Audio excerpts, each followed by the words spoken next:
Today on the Elevation Nation podcast, we have a young man who, in my eyes, made his own damn corporate ladder, went after his dreams, went after his vision, and now is crushing it, elevating in the real world. We have on a new friend, a new brother of the podcast, Michael Raymond of Raymond Representation. Welcome to Elevation Nation, bro. I'm so excited to hang out with you and share your story with Elevation Nation. Thanks for joining us. Hey, no, thank you guys. I appreciate it, and I'm excited to chop it up with you guys tonight. No doubt. I'm very excited as well, but Sam, I'm a little disappointed in you, I got to say.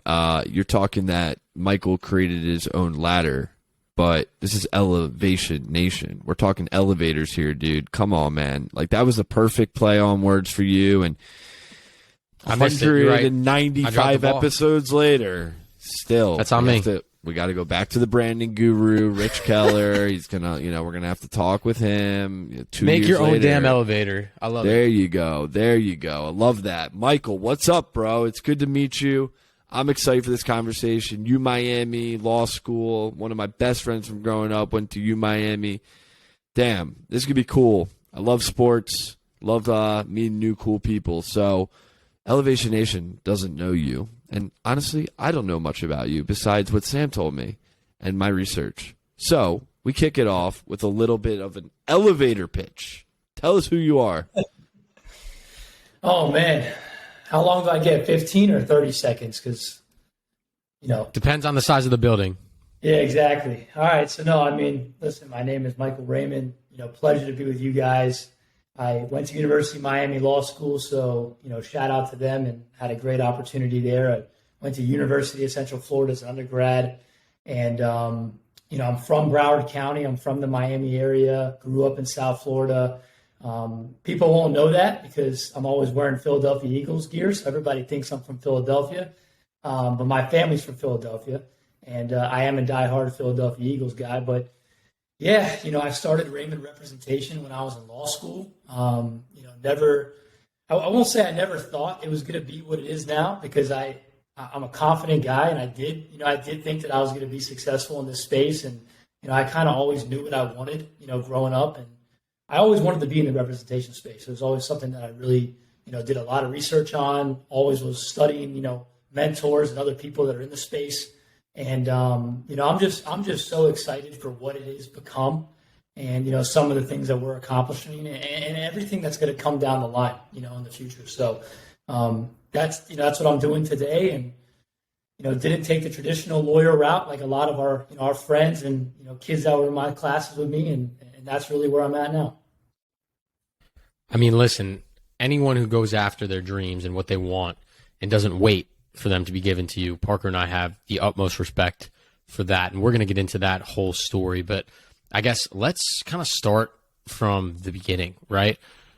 Yeah. When you were growing up, if you were like Parker, you wanted to be a baseball player. If you were like me, you want to be a basketball player until you stopped growing. Like, what was the dream as a young Michael growing up? Yeah, it's funny is I never stopped growing. I heard you're pretty tall from John, so you're going to make Parker and I look small, man. I mean, I should have played basketball. I should have took it more seriously. I ended up being 6'7", 225. Sheesh. And a Jewish kid, man. That's rare. I will tell you. Yeah, man. I mean, I could have went to, Yeshiva University and played ball. Would have been dirty. No, man. I mean, listen, I wanted to be a basketball player like a lot of other kids. A lot of people that want to be in the agent business. I wanted to play basketball. I always did play basketball. Until my knees really gave up on me and I started to take school a little bit more seriously. I would say when I was a senior in high school is when I really started to, network with lawyers and agents and people that were in the sport and entertainment world. And then I really, really decided that, listen, I don't want to be a basketball player. I want to represent athletes. I didn't know what it entailed, like a lot of people. I watched all the TV shows, the movies, thought that's what an agent was. I will say it's far different than what people think it is.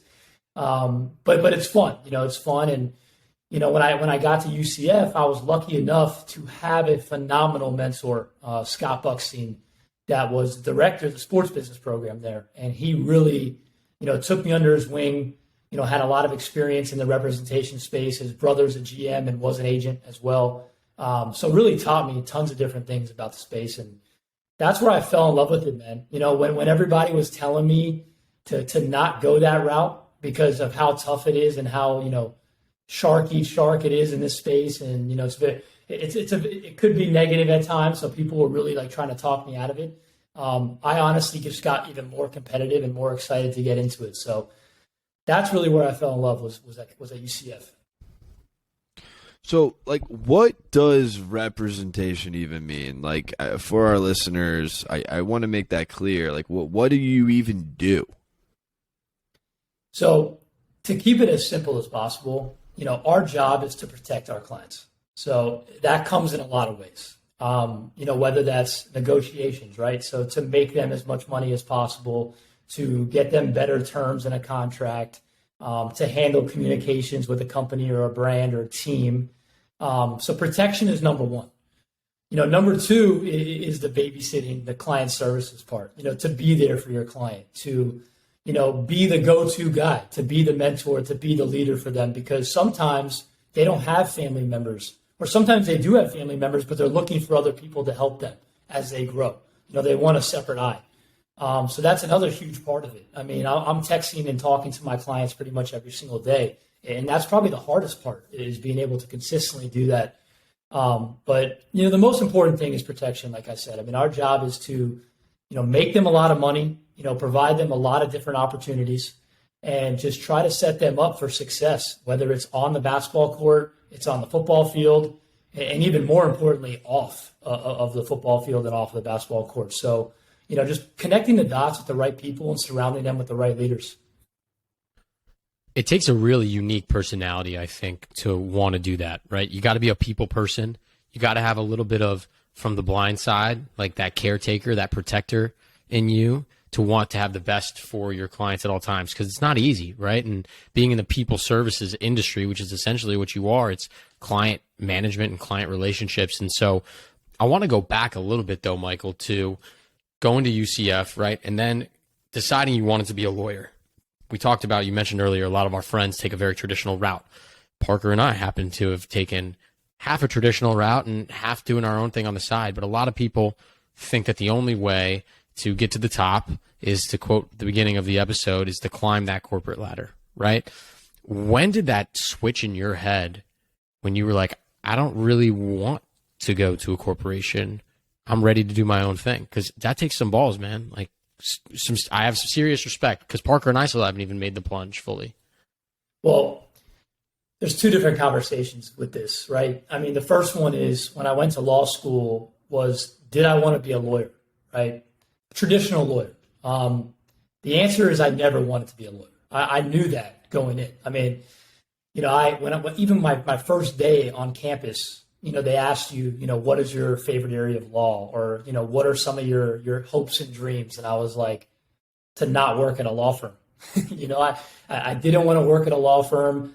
I gave it a try. I interned with a law firm down here in Miami for the summer, saw how it was. I knew right away that I was always right. It wasn't what I wanted to do.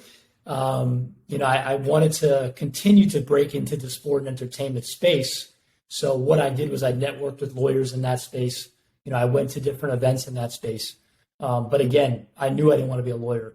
But then when it comes to, going all in on Raymond Rep, that took a while. My second year of law school, that summer heading into your third, that's when COVID hit. So all the opportunities, all the jobs, all the internships that we were trying to get were dead, for everybody. It wasn't just me. And, at that point, I was in talks with, working at a bigger agency to get that experience, to work at a law firm that, focused on sport and entertainment, to get that experience, to build my resume a little bit more. But they were all dead. So what happened is I kind of decided to just become like an athlete manager, just from talking to my friends in my circle and just, some of the athletes that had surrounded me. And I knew they were like, listen, my agents are not doing anything for me. And this is not a shot at the agent business, but when you look at the overseas and G League area, and I'm just talking basketball, right? Not other sports at this point. unless you're an NBA superstar or like a starting player on an NBA team, most agents are just handling their players' contracts, and that's about it. They're not helping them with anything else. They're not connecting them with anybody, and they're not helping them with, things that they really enjoy and they're passionate about, whether it could be a charity, collaboration. It could be a camp in the summer. It could be social media brand deals, whatever it may be. They weren't having these conversations.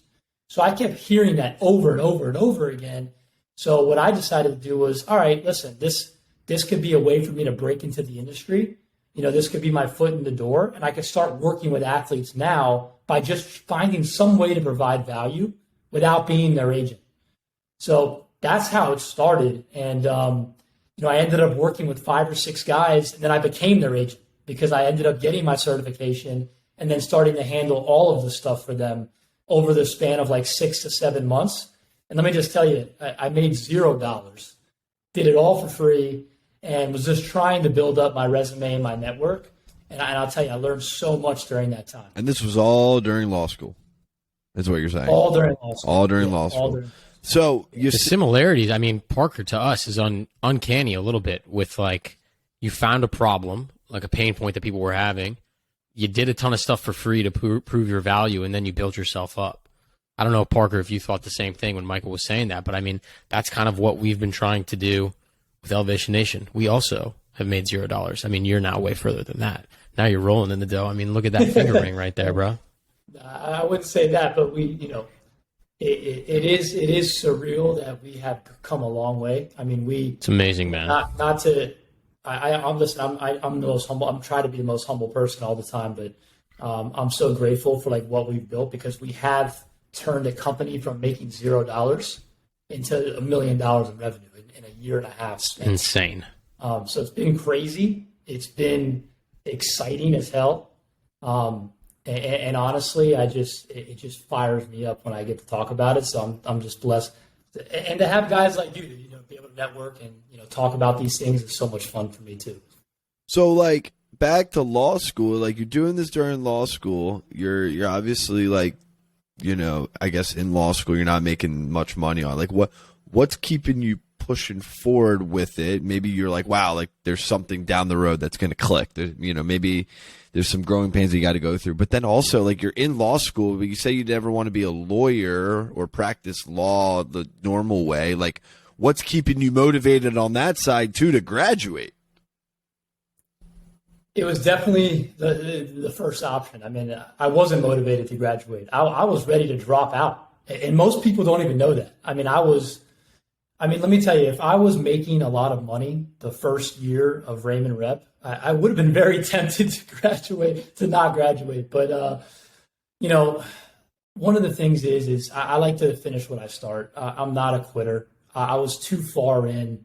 I was already more than halfway done. I was already getting ready to figure out my bar prep and, my final year schedule, all those things. So I didn't want to quit. My parents, they wanted me to go to law school. They wanted me to finish. I didn't want to let them down. And then on top of that, I wasn't making money, but I was making a difference. It sounds cliche, but like people were starting to talk about it. Like I was getting people asking me questions like, oh, like, what are you doing over there at Raymond Rep? Like, I see your clients like doing this, like doing that. And it excited me to have those conversations, and it was the small wins that kept me going. Like even if it wasn't making money, like seeing a camp that we put on for a client, Justin Gray at a Texas Tech, like be successful, like he made some money, like that was awesome. To be able to work with Aubrey Dawkins, like who's like one of my best friends and brothers, and allow him, like him allowing me to work with him directly to do things, like that was awesome, and just people starting to ask me about Raymond Rep. That's what really fired me up and kept me going. It's pretty crazy because, money, of course, is a main driver in society these days, right? We got bills to pay. We got dreams and aspirations. But I think when you do take a step back and think about what other ways can I feel fulfilled with whatever endeavor I'm doing, and that's even more important when you have something that you're passionate about. Like Parker and I, we had a company before this where we were focused solely on making money. And then we lost our passion for it. And it became something that we almost resented the money making part of it.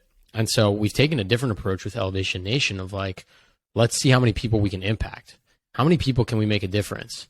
And to your point, Michael, of when people started coming up to you and asking what you were doing, Parker and I now have had those moments where we look at each other and we're like, holy shit, man. Like, people know who we are now. I mean, not to tell Parker's story for him, but he was at a party this weekend. People he didn't know were coming up to him saying like, yo, you're that guy from Elevation Nation, right? Like, that's really cool that we now have that. And so as you're building and growing something, the reason why I'm hitting on this point is to Elevation Nation and our listeners out there, it's not always going to be about the money, and the money is not always going to come easy, right? You see these rises to the top where you're only seeing the 2 months of success where they blow up. Like, you don't see the times that they grind like Michael was before then, not making any money. So if you do find something that you're passionate about and it's worth you staying up at night to work on it or waking up early and you get excited and you feel fulfilled, don't force the money on it yet. Just enjoy it and make an impact. I've always found that, like, Sam, to your point, like, the idea of making it and, like, finding success and, like, all that, like, when people look at you and they're like, oh, you're making it, you're successful, like, first of all, what does that even mean? Because it could mean nothing, because I could be literally at stage 1 of where I want to go on my journey of wherever, you know. And then 2, I think of it this way, it's like, no success is defined in one moment at all. I mean, by any means. It's like you get a big win. I mean, we've talked about this, Sam, all the time. It's like, I think, like, let's talk about in relation to sports, right? A sports player, an NBA basketball player, wins the NBA finals, right? And they fulfill that dream. They work their entire life to get on that court, win Game 7, and hoist that trophy and get that ring, you know, a few months later. But the best thing is the celebration's temporary. The win is temporary. You're getting your ring to start a new season. And then the grind starts again, and then again.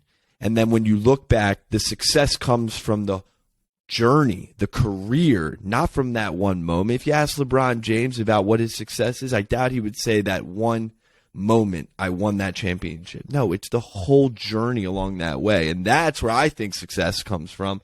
I mean, when we talk about Elevation Nation, Michael, you talk about, you know, what you're doing with Raymond Reps. I mean, like, that's what's hard about being a young adult, is not allowing those big wins blind you of where you're really going. 100%. I could not agree more with everything that you just said. I mean, they say, you know, enjoy the journey, not the destination. You know, I completely agree. And I think one of the things when people ask me about our success is they don't realize, like, in my opinion, we're on step 2 of like 5 different or 10 different steps that I have in my head of what our long-term success will look like. This is just the beginning. Like, you know, and I say that all the time. It's like, you know, they're asking me about, you know, these clients or these deals or whatever it may be. I'm like, this is just the beginning. I mean, I wasn't even thinking about money. You know, it's great that we're making money now, but that's the last thing that I care about. I mean, we're trying to build a brand. You know, I'm trying to build a culture, a brand, and something different in the agent business, you know, because of how much it's shifted over the years. I mean, now you're talking about $1 billion industry in NIL, right? Yeah. I mean, you're talking about changes everything. Talking about a whole other $1 billion industry in social media influencers. It's not just athletes anymore. So, like, I'm trying to kind of make an impact in a new niche market and really, you know, be a leader in that space. And that's what, I mean, that's what we're trying to do, and that's what we've been doing. And, you know, I have no intention of letting my foot off the gas. How do you manage, Michael, the pressure of your name being on the damn company and kind of balance that out with this vision that you have in your mind? Because it's never easy to be the one guy at the end of the day that's got to answer for when things go wrong. You don't just get success in entrepreneurship. I think all 3 of us can tell Elevation Nation that there's a lot of downs that come with the ups. So how have you been able to kind of manage that pressure, especially as a young adult? Well, one of my favorite quotes is "comfortable in the chaos," which I stole that from Drew Rosenhaus, but it's to be comfortable in the chaos. But I mean, listen, I love it. I love it. I like the pressure. I like having a chip on my shoulder. I've always kind of been, that leader in my family. So like, it was only right that I took it to my own business, and created my own family. Now I have my own family of, 3 employees, 10 interns, advisors that are my family. But, really, to be honest with you, I mean, the reason I love having my name attached to the agency is because I wanted to build a brand for myself and for the agency, which is actually a huge differentiator for Raymond Rep compared to other agents. And I'll tell you why. When I was getting into the space, all these lawyers, all these agents that I had researched, I had, looked up to and I had followed for years, they're always behind the shadows. Like, you don't know who they are. Like Rich Paul, right? Drew Rosenhaus, the big names, the guys that are doing billions of dollars in deals. But majority of the guys you don't know. There's 10,000 agents in the MBPA roster. You don't know 90% of them. So I was like, what is Raymond Rep going to be? Like, what is Michael Raymond going to be without Raymond Rep? Like, what if I don't want to work in the agent business anymore? Like, who the hell am I? I want to have my own brand. I want to be an influencer of my own, so that was really important to me. And I wanted to make sure that I did that. And I'm still so far away from what I want to do, but like, I'm trying to be a motivator, like on social media. I try to inspire other people. I try to, do speaking engagements. I try to, do consulting, contracts. Come on podcasts. Yeah, get on podcast. Exactly. Damn right. Exactly. Get on Fire podcast. Like, thank you. But no, seriously, I really mean that. I really mean that because I noticed that was lacking in the industry, and that was a big thing that I wanted to change. And you know why? Is how can you work with athletes, right, and elevate their brand, and be their marketing guys, right? If you don't even know how to do it yourself. I mean, I see these athletes signing with these people, and it's like they don't even know how to build their brands for their business or themselves. And they're relying on these people to help them build theirs, So it doesn't make sense to me. But of course, there's a lot of things in the agent business that are crazy and that I could talk about for hours and hours. But I mean, this is in my mind a classic case of the new generation. The already here. Change is coming, right? Yeah, it is. It's coming. So we talk a lot. Sorry to cut you off, Parker. I apologize. Yeah, it's already here, right? And I think we talk a lot in Elevation Nation, specifically, Parker and I have talked about the struggles that we've had as a young person trying to make our way in the corporate game, make our way in the entrepreneurship world, trying to earn respect and gain respect from people who have more years than us. But we sometimes forget to talk about the advantage that we have by being young, right? Like, Michael, you're around the same age as a lot of your clients. They relate to you while looking up to you. You know what TikTok is. You're not hitting the gritty like Schefter and like tearing your ACL, right? Like, these are the little things that I think make a big difference as we're starting to come up in any career that you're in, is that our generation of we're like 26, 27-year-olds now. We're not like the brand new kids on the block anymore. We now have the business wisdom of a couple years in us and that knowledge. Forget like while just, still being young. Like, I think it's a deadly work combo. or career or whatnot. I think now more than ever, personal branding has shifted. The way you think about personal branding and building a personal brand has shifted, and it's become so much more important today because everyone's so in tune with so many, like, with what everyone's doing, social media, whatnot. Go 10, 20 years ago, you take away social media, the people who were branded in your eyes, who have great personal brands, are probably people that you see or on a given day, or about them through word of mouth, or they're famous. They're on TV. You see them all the time. Nowadays, you get people that you see in person, about through word of mouth, you see on TV, but then you also see on your phone, on TikTok, some local sandwich maker in your local, street who just makes an awesome sandwich and he's building his personal brand around that. Or some person who's volunteering for this specific thing is building their personal brand about that. And personal branding is just changing because we have so much free access to share our knowledge and our wisdom with the world. And Michael, I'm sure you get hyped about that idea, because the older people, I don't know if maybe the smart ones are seeing it, right? They're starting to understand that now. But guess who understands it the most? The ones who grew up with it.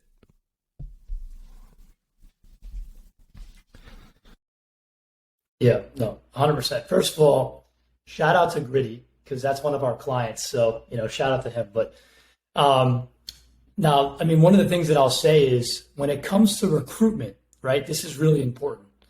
Social media has been our number one recruiting tool. And that's something that has changed dramatically in the agent business. Before, when you look at it, it's like you said, you were only seeing these guys if they were famous, if they were being talked about in newspapers or on articles online or TV, whatever. And you'd have to spend lots of money to go out and meet these people, these clients, these athletes, these families, traveling the country.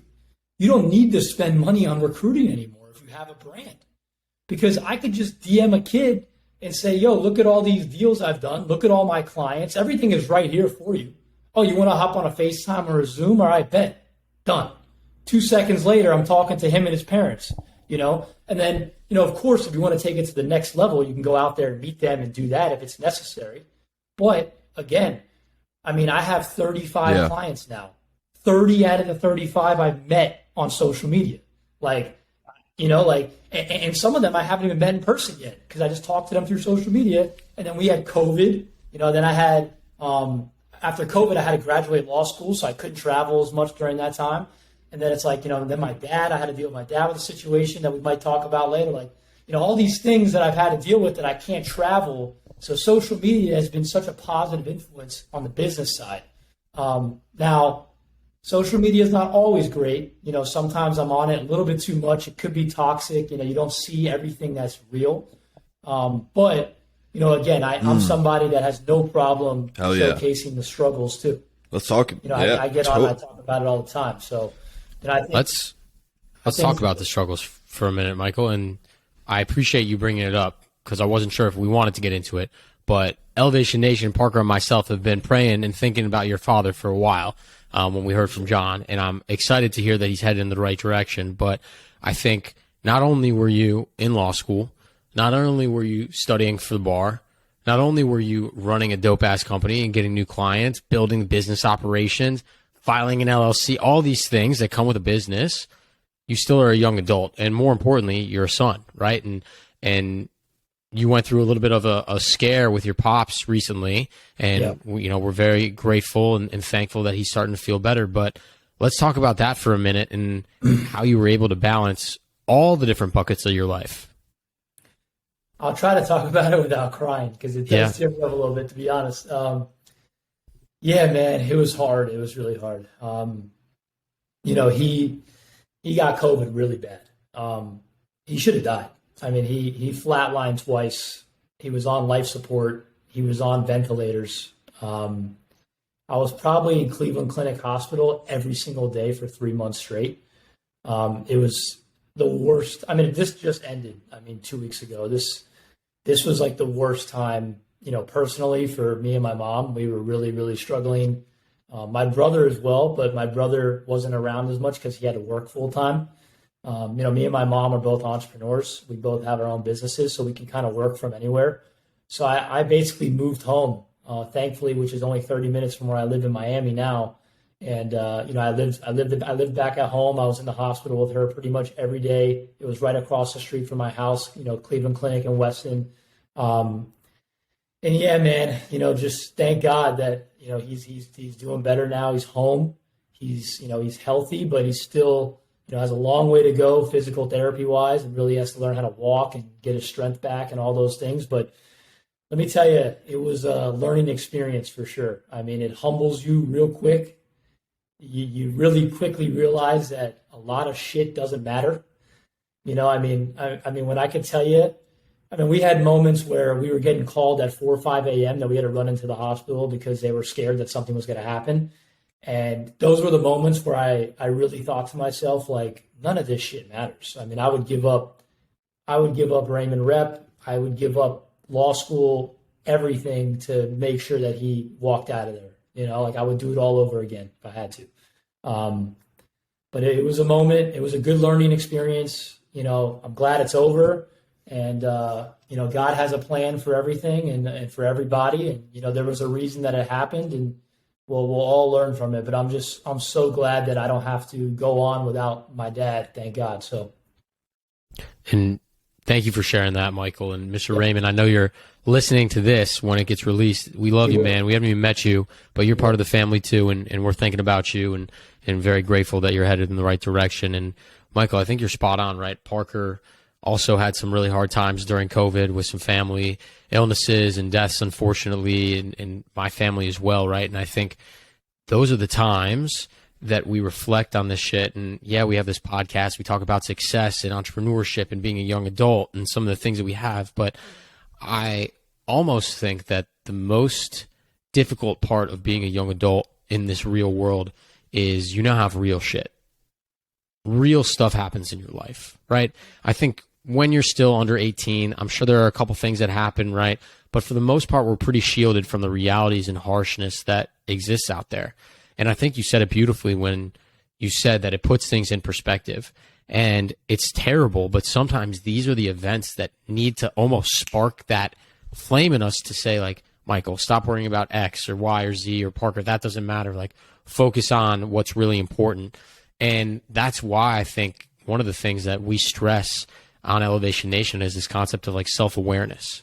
Take a step back and be introspective with yourself. Like, is what I'm worrying about really, really important to me at the end of the day? Or should I focus my energy, my effort, my emotions elsewhere? And so I appreciate you opening up with us and telling us that story. I think your lesson that you learned is one that all of us can improve on every single day, because there's so many things that don't matter.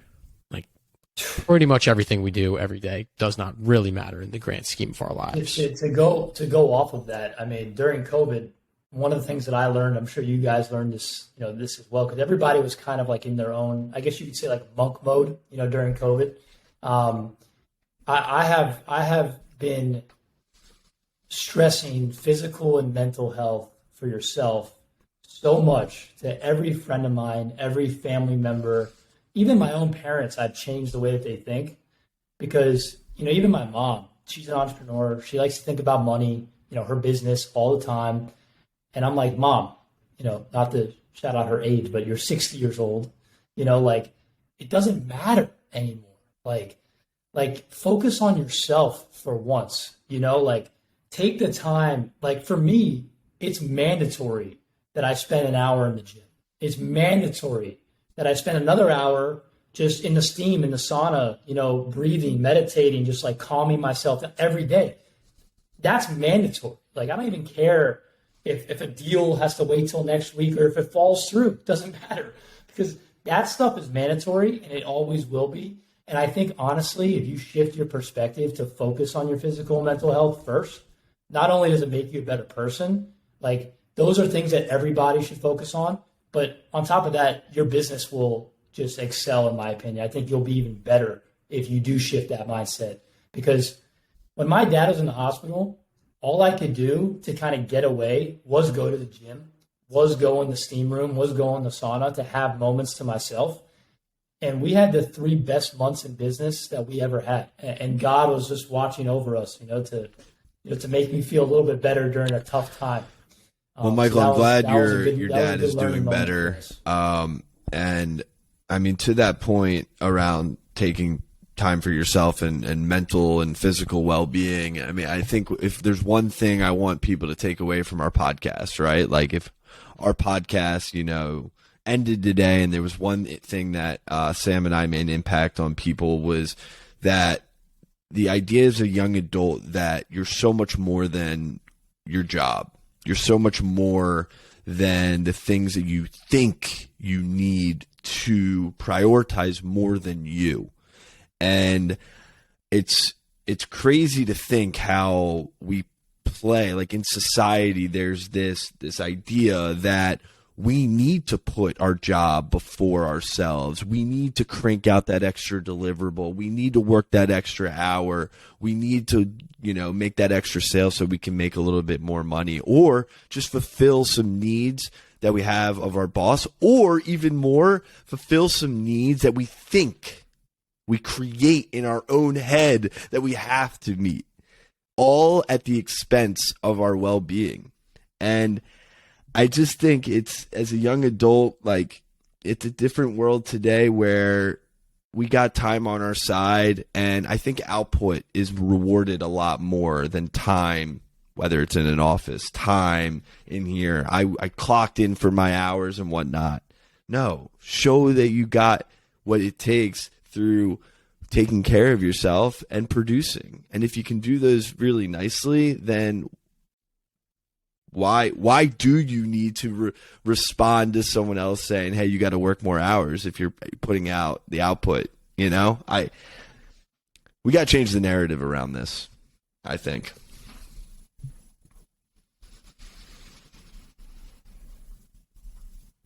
100%. I mean, I couldn't agree more. 100%. I mean, I don't need to touch on it again, but I mean, Parker, exactly what you're saying is we need to change the narrative. But a lot of things that are happening is that you see. I think social media plays into this because you see. It's like the hustle culture. A lot of people, it's like hustle culture. Remote now, working from home, and no doubt. Yeah, exactly. And we're working to change that narrative, right? And part of that narrative is you got 3 attractive, successful young men on a podcast right now talking about our emotions, meditation, and how we take care of ourselves and our families, right? And so that's, I think, important. We need to get away from this concept that guys can only care about getting a raise, making more money, buying a nicer watch, getting a nicer car, talking to girls, buying bottles at clubs. There's always 2 sides to every decision. There's always going to be. Because I'm prioritizing my well-being, right? I want to spend an hour at the gym every day. There's always an added expense. Okay, it's an hour less that I'm doing that instead of something else. But I'm owning that for myself. Maybe I can't work an extra hour on, my work or Elevation Nation. Okay, great. I'm accepting that my output there is going to be lower than if I put that extra hour in. We need to get rid of that idea that you don't have that choice. I think right now some people think they might not have that choice, that they have to do it. Also another thing is that it's okay to want those materialistic things. Okay, like I want to make it clear, everybody wants money. I want nice cars. I want a lot of money. I want all those things. But most people don't realize what's important versus what's not. Parker, what you're saying, if I had to pick focusing on my health first, right, compared to having a Ferrari, making a ton of money, doing whatever, it's there's not even a question there. There's not even a hesitation of what's more important, what's going to have my time. There is a balance between the two. And if you can find that balance, that's when you're the most successful. I feel like with social media, people are kind of for or against those materialistic things. People are saying that it's bad to focus on that because, it doesn't matter. You need to focus on what's important. And that's one thing, that's okay, whatever. But then there's the opposite where people are I want that Ferrari, I want that Lambo. I don't care about my physical health. Work as hard as possible, hustle, grind. Work that job 6 to 10 p.m., that kind of hustle. So not for I think it's, it brings up an interesting point and something we talked about before on the podcast, which is when we make goals, we typically tie them to quantifiable achievements, right? I want to buy that car because I have enough money to. I want to make $10 million in revenue for Raymond Rep. And those goals are all important to have. Don't get me wrong. Smart goals are important. But I also think you need to pair those goals with what Parker and I call feeling goals. How do you want to feel? When you make that $10 million in revenue, Michael, it's not just, okay, that's a number that I wanted to achieve. You wanted to do that because you wanted the feeling of pushing yourself or elevating to reach new levels. You wanted to buy that car because you wanted the feeling of security, that you were financially stable and free, right? And so I think by taking that extra second when you guys are making goals out there to tie it to a feeling as well is something that I think is so impactful and powerful for us to do. Great point. I agree. Great Cool. point. I love it. All right, let's go into our next section. Yeah, Unless, Parker, you have something that you want to add on. This is a really good conversation so far. Totally. We could keep going. We could do this for like 6 hours, which is why I was like, I just have all these thoughts. We could debate this whole We're gonna thing. have to do like We've a done part it 2 or something for hours before. Damn. Hell yeah. Listen, I love talking about these things because these are what matters, right? You know, I mean, these are the things that matter, and most people don't want to talk about these things. You know, every time I'm on a different podcast or a different conversation, it's either about business or it's about, you know, law school or whatever. And it's, you know, I've shifted my mindset completely. Like I'm so big on, again, physical and mental health. You know, it's not even like trying to say like I'll go to the gym. I want to be big. I want to, you know, like look big for other people. Like that's the least of my worries. I love the meditation conversations, the breathing conversations, the self-awareness conversations, the getting your mind right. You know, those things. And I think people just need to be motivated more. You know, it's hard. The problem is as David Goggins always says, is motivation is temporary. You know, it's temporary. You know, you got to be motivated yourself. You can't listen to a song or a podcast to get motivated. Starts within. It starts with a lot of self-awareness right there. I have my thoughts on David Goggins. I really do. I'm not getting into him now. I just like, well, okay, you're running a marathon an ultra marathon with a broken leg. Is that smart? I'm not really sure if that's like smart. Yeah. Well, let me ask you this: Do you guys love Gary Vee? I personally don't. I don't love him actually, and I disagree with one of the most important things that he says that we could talk about if you want. I mean, you kind of brought it up, but he always talks about having time on your side, and that we're very young, and you know, it's like don't rush. You know, you're only 35 years old. You know, you got so much time. I disagree so much with that statement. Now, let me tell you why. What I've realized, especially with my dad's situation, okay, is I'm 25, right? I'm just starting to, you know, be successful, to just start to, you know, get in my business and work and, you know, buy things with my own money and that kind of stuff, you know, after school. Like, my parents don't have that much time. You know, they only have 15, 20 more years to like enjoy life, travel, have nice things. Like, there's a lot of shit that I want to buy for them and like do with them and go places with them. So why am I not rushing? Like, I am rushing. I mean, I'm not rushing where it's like, oh, I have to have it today. But like, you know, I have aspirations to make a couple $1 million by 30 years old, to be able to buy my mom trips at certain places, to be able to like pay off the house and the mortgage. Like, my dad is still paying a mortgage. He's 67 years old. Like, you know, like, I want to be able to take care of them just like they took care of me. You know, I could worry about all the other shit when they're gone. You know, like, I'll slow down when they're gone, when I don't have anybody else to worry about. But it's like, it's unfair, I feel like, for us to do that. Like, they get to buy us everything and take care of us, and then we don't get to give them anything in return, and then they just die, and you move on to the next. You know, so I disagree very largely with what Gary Vee has to say with the time thing. Yeah, I think you're spot on, because in addition to that, I think he thinks of your business lifetime as being until you're 70 or 50 or whatever it is, right? And like, realistically, the window is 16 to probably a couple years after you get married and potentially have your first kid, when you can take risks. 100%. Because your mindset, no matter what, is going to shift dramatically when you have a spouse to take care of, as well as a kid to take care of and food to put on the table. Your risk tolerance is going to shift dramatically. So I'm with you. You're thinking about the parents, which I love, and I think it's awesome. Like, one of my goals is to take my parents on a trip as well, when I financially can. And so we're going to the motherland soon. We're going to Israel. I'm hyped. But like, thank you. Exactly. And on the other side, it's like, nah, if I want that other bucket of my life, my relationships, my family, my spouse, my romance life, like my romantic life to be fulfilled as well, then no, if I'm 30, I got what, 3 years left? Shit. Like I got to hurry up and take those risks now. Well, one thing I was going to say, I don't know if you guys have kind of noticed this, because I watch a lot of podcasts and I listen to a lot of like motivational people, and they always talk about, even like the billionaires, they talk about how their favorite thing is to be able to give.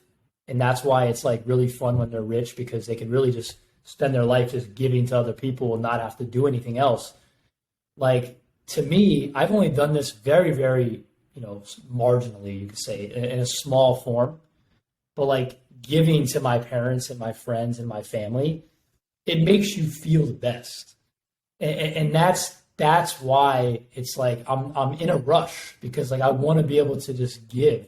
I mean, just to give you guys like two like funny examples, it wasn't a lot of money, but like so like my mom, when I was in college, I got this charger that's right here on the wall here, Scat Pack 392. That was my grandfather's gift to me before he passed away. But my mom like financed like the other like $20,000 that we had on it, right? And it was cheap payments, $450 a month, whatever. And I just wrote her a check a couple months ago to pay off the rest of the car. So it was like 10 grand or 11 grand, but it was the best feeling ever.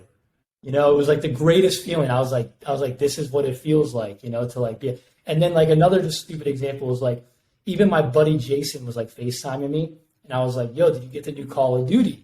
And he was like, nah, like I'm not trying to spend the money right now, whatever. And I just Zelled him $70. And I was like, hop on Warzone tonight, like just as a joke. And he was like, oh, Raymond Rep must be doing good. And I was like, nah, bro, like, I felt really good. I was in a good moment. I was feeling good. I was like, I want to just take care of my boys, like one of my best friends, like. And I think that feeling of giving to other people is unmatched. I think that's why I can't wait to be able when you give, you feel like the satisfaction in it. I mean, obviously there's satisfaction in giving your time, giving money, charity, all of that to other people, and you see the smile and like the impact that you can make. But what's really interesting is I think over a long period of time, when you give and you serve, and a lot of times not expect anything in return, right? You're giving and you're serving time and money and effort. And at some point, one may expect to get something in return. And yeah, maybe you will get something in return right there. But I've always come to the conclusion that things always come around. Always, that's full circle. Talk about personal branding. Down the road, I think the best way to invest in yourself when it comes to personal brand networking, helping others, is just to give without the idea that you're going to get something in return. A phone call to a college kid who's trying to figure out how to get into your industry. They're trying to clean up a resume, or they're going to ask you a question about Call of Duty, whatever it is, like at some point you never know. And it feels good to help out, but then it's like twofold, right? It'll pay dividends down the road, and the dividend doesn't need to be monetary. That's a big thing too.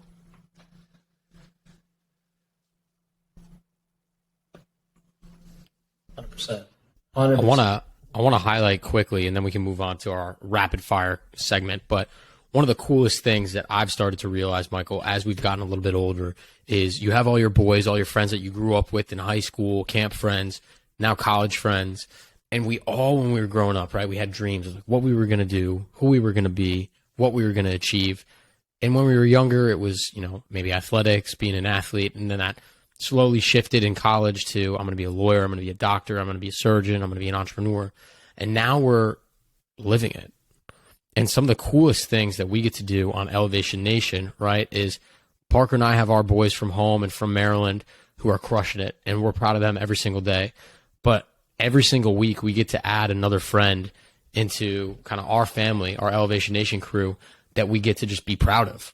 And so that's like the coolest thing, is we have now all these amazing people who, let's be honest. Like, if John wanted to connect us and I didn't have a podcast, like, we probably would have hopped on a call for 15 minutes, shot the shit, and that would have been it, right? But now we've been able to have this conversation. You're in the nation now. We get to become friends and hang out and monitor each other's successes and help each other grow. And that, I think, is the most beautiful thing about becoming a young adult that I think we don't realize, because we're all scared and nervous and trying to figure it out. But, like, we are all figuring it out together, and we're all the future generation that's going to make shit happen. And that's really cool and exciting for me.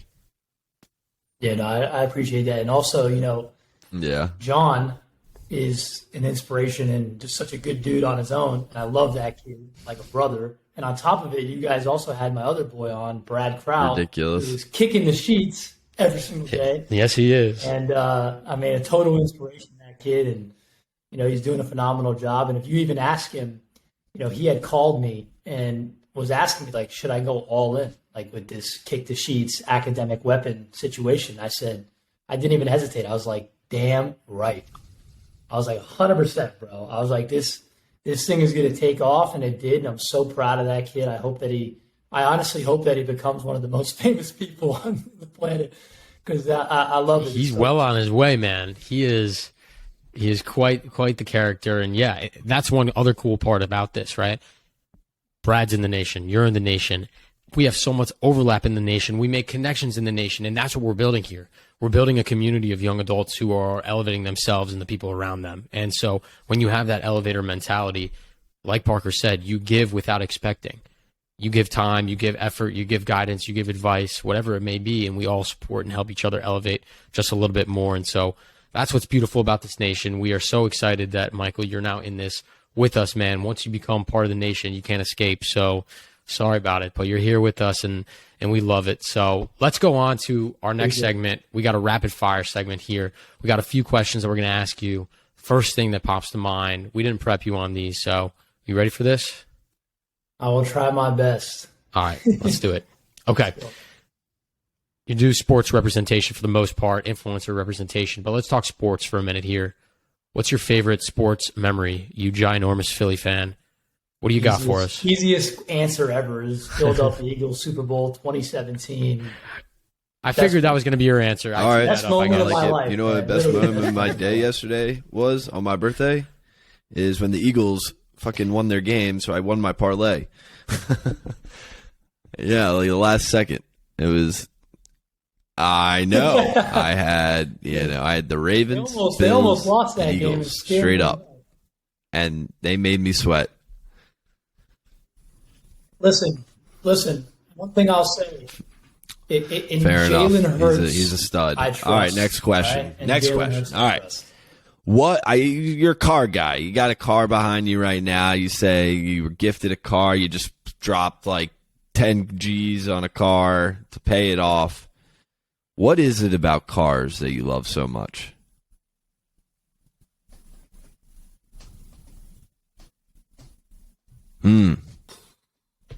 The feeling that you get when you're behind the wheel.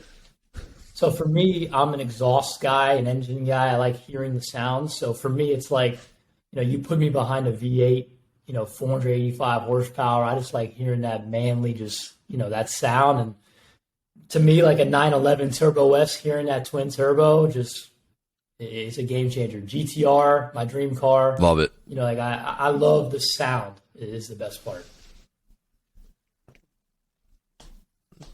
Good question, Parker. I like that one. All right. Never heard that one before. That was a good one. So, Michael, you've done a lot of your deals virtually. Some of your clients you haven't even met. So this might not be super applicable, but I feel like every stereotypical agent, they got that one restaurant that they bring their client to close the deal. We got Broward County representing. What is that one restaurant? If you got a big ticket kid coming in that you want to sign, where are you eating, man? All right. My restaurant, because I go there on my birthday pretty much every year. I went there when I passed the agent exam too. Prime Italia in Miami, South Beach. Not Prime 112, but same owner. Across the street, Prime Italia. I went to Carbone recently too. It was pretty good, but it was overhyped. Not as good as Prime Italia, in my opinion. When we come down to Miami to hang out with you, We'll do a Elevation Nation family dinner there. I got you. I'm down. You gotta act a little bit bougie because you're in Miami. So. Sam is the least bougie Parker's the bougiest kid I know. Look Look at at this guy. That's exactly. You wanna know something funny is when I do have clients come down. Yeah. We typically don't go to like fancy dinners and stuff like that because they come during the day. What I usually do is get a workout in with them. I'll take them to the gym. We'll get a workout in. And then I actually take them over to this sports bar that's in Brickell City Center. It's attached to the movie theater. It's called the CMX Sports Bar. And it's sick. There's like big-ass TVs everywhere, 75-inch projector. And that's my go-to spot. And, I only spend about $50 instead of $150. All right, last rapid fire. We ask every elevator who comes on Elevation Nation this question. You got a book recommendation for Elevation Nation? What is it? Of course. Oh, yeah. I say two. So number one is The Power of One More by Ed Milet. Amazing book. Just to talk about what it is. He talks about just being the one in your family or just in your life. Kind of like what we were talking about before is shifting people's perspective and shifting people's mind and really being the one. And he, one of the things that he talks about is he fought to be the one. He wanted to be the one that was successful. He wanted to be the one that was rich. He wanted to be the one to change everybody's mindset. He took on that role. So that it really motivates the shit out of you if you read it. And then the second book is The Player's Plate, which I'm just pointing out my bookshelf, but you can't see it. It's right over there, by Emily Cole, who's my client. And she just wrote that book, and she was the first college athlete in the country to publish and write her own book. So shout out to her, and it's a great book on health and nutrition. I love those two answers. Parker and I, every time we do that segment, we pull up our Goodreads accounts and we write down if those are books we want to read. Tell. We got quite the list. It's pretty cool. All the different books I usually I read them on the book Kindle. after, Parker buys them because I'm building a nice library for myself. And now, since you said two books, damn, I gotta go into the savings. Yeah. It's an expensive podcast for Parker. Listen, the power of one more. I would listen. There's a podcast. You should write this down too. There's a podcast that he has at Milet, and I think the title of it, and you'll find it even if I'm wrong, is that Success Requires No Apologies. Listen to that podcast. What's it on? His own podcast? I promise you will want to run through a door after you listen to it. It's on Apple Podcasts. It's the Ed Milet Show. It's Success Requires No Apologies or Zero Apologies. And he talks about being the one on that podcast. And man, he had me crying one time I was listening to it because I was just so fired up, bro. I was so motivated. I couldn't believe it. It was crazy just listening to it. Yeah. I love it. Book Rex, podcast Rex. That's what we live for. It's beautiful. All right. You got to get quotes on the wall. Books. Oh my gosh, dude! My freshman year dorm room, I was big into. I still am big into motivational stuff. But I printed out. Parker's gonna cry. I don't even know if Parker knows this. I printed out "Play Like a Champion," and I'm a Miami Hurricane. My dad went to Miami, but I just love that phrase, "Play like a champion," and I would slap it every day as I left my dorm. And started to rip. At all. Yeah, I'm playing like a champion today. Yeah, that's an embarrassing reality. I thought you guys were going to ask me Thank you for the transition. It's coming. It's right now. You. You're on. This is our final segment. You teed it up perfectly. Yeah, exactly. No, we love it. I got to think about a good one. All right, so we got a segment. I told you about this. Your mental motto. Every single guest we have on, we ask this question, and the beautiful part is no one has repeated an answer because everybody has a different phrase or motto that they live by. So, Michael Raymond Rep, what is your mental motto? To be the first. Oh man, I hope I don't have a repeat quote because that would be pretty embarrassing. Yeah, I'm looking at my wall and I got a couple, but the one that I think is best. I might have to explain it a little bit, but it's from Alex Hermosi, who's been getting like pretty famous right now on TikTok and stuff. It's for those who much is given, much is expected. I hope you guys haven't had that one yet. And the reason that it hits home is kind of two words that come to me when I think about that quote is expectations and potential. And I say that because I set really high expectations for myself. And, listen, at the end of the day, my parents have given me everything. I have no excuses. I mean, people are doing this stuff and becoming successful from the street with no money, no family, no backing, nothing. So in my opinion, when I'm in law school complaining about class, complaining about studying for the bar, working in my Miami apartment with all these great things that I have, it's like I'm a spoiled brat. I have very high expectations to succeed because I have no excuse not to, zero excuse not to. And then again, potential is, I feel like I want to live up to my potential. I don't want to fail at that. And, that changes over the years as you learn and grow. But, I think I have a lot of potential and I see my potential and I want to be able to live up to it. So. Every single day, we elevate a little bit more to reach our potential. Yes, sir. And that's what we do, man. That's what makes an elevator, and why I knew when John introduced us and we were talking, you were patient when I'm on the Peloton, out of breath, and we shot the shit that entire ride, man. And I was like, all right, this guy gets it, man. He gets it. And so, Michael, I'm honored to welcome you into Elevation Nation. We are appreciative of you giving us the time. We know you're running a business, busy with family stuff, and we don't take that for granted. And so thank you for the time. Thank you for joining Elevation Nation, and thanks for hanging with Parker and myself. Hey, I appreciate you guys. Glad to meet you, and I'll make sure I get off the ladder and get into the nice glass elevator for Parker. There we go. I love it. Elevation Nation. With that, until next week, peace. That was great, bro.